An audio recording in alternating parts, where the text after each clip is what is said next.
നമസ്കാരം, ഞാൻ നന്ദു. ഒരു 5-6 വർഷത്തിന് മുമ്പ്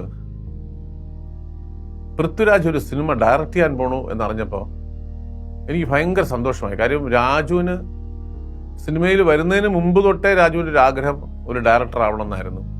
പക്ഷെ അദ്ദേഹം ഒരു വലിയ നടനായി മാറി.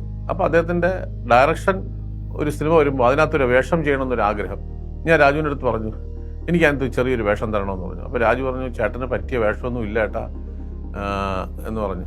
ഞാൻ പറഞ്ഞു, എനിക്ക് വലിയ ലെങ്തി വേഷമൊന്നും അല്ല ഞാൻ ആഗ്രഹിക്കുന്നത്. എനിക്ക് നടന്നു പോകാൻ പറ്റുന്ന വെറുതെ നടന്നു പോയാലും ഞാൻ ഹാപ്പിയാണ്. കാര്യം രാജുവിൻ്റെ ആദ്യത്തെ വെഞ്ചറിൽ ഞാൻ ഭാഗമായി എന്ന് എനിക്ക് പറയാമല്ലോ, ആ ഒരു സന്തോഷം.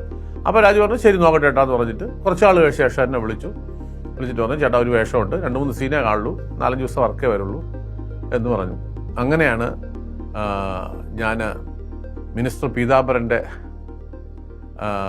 കോസ്റ്റ്യൂമിലേക്ക് ഇറങ്ങുന്നത്. അങ്ങനെ ആ സിനിമ ചെയ്ത് റിലീസായപ്പോഴാണ് പീതാംബരൻ എന്ന് പറഞ്ഞ കഥാപാത്രം തീർച്ചയായിട്ടും അതിനകത്തൊരു ഇമ്പോർട്ടൻ്റ് ക്യാരക്ടറാണെന്നും അത് സിനിമയിൽ എല്ലാവരും ശ്രദ്ധിക്കപ്പെട്ടു എന്നുള്ളതും മനസ്സിലാക്കുന്നതും സന്തോഷിക്കുന്നതും ഒക്കെ അപ്പോഴാണ്. ഇപ്പോൾ ആ സിനിമയുടെ 2ാം ഭാഗം വരികയാണ്.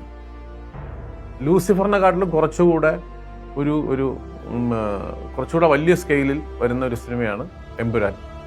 UF എന്ന് പറഞ്ഞ പാർട്ടിയുടെ പാർട്ടിയോട് ഏറ്റവും കൂറും സ്നേഹവും പുലർത്തുന്ന ഒരു രാഷ്ട്രീയ പ്രവർത്തകനാണ് മിനിസ്റ്റർ പീതാംബരൻ. വീണ്ടും പീതാംബരൻ്റെ വേഷമണിഞ്ഞ് ഞാൻ നിങ്ങളുടെ മുമ്പിലേക്ക് എത്തുകയാണ്. അപ്പോൾ ആ സിനിമ കാണാൻ നിങ്ങളെല്ലാവരും എത്രമാത്രം എക്സൈറ്റഡ് ആയിരിക്കണോ അതുപോലെ തന്നെ ഞാനും എക്സൈറ്റഡ് ആണ്. മാർച്ച് 27-ാം തീയതി എമ്പുരാൻ നിങ്ങളുടെ മുമ്പിലേക്ക് എത്തുകയാണ്.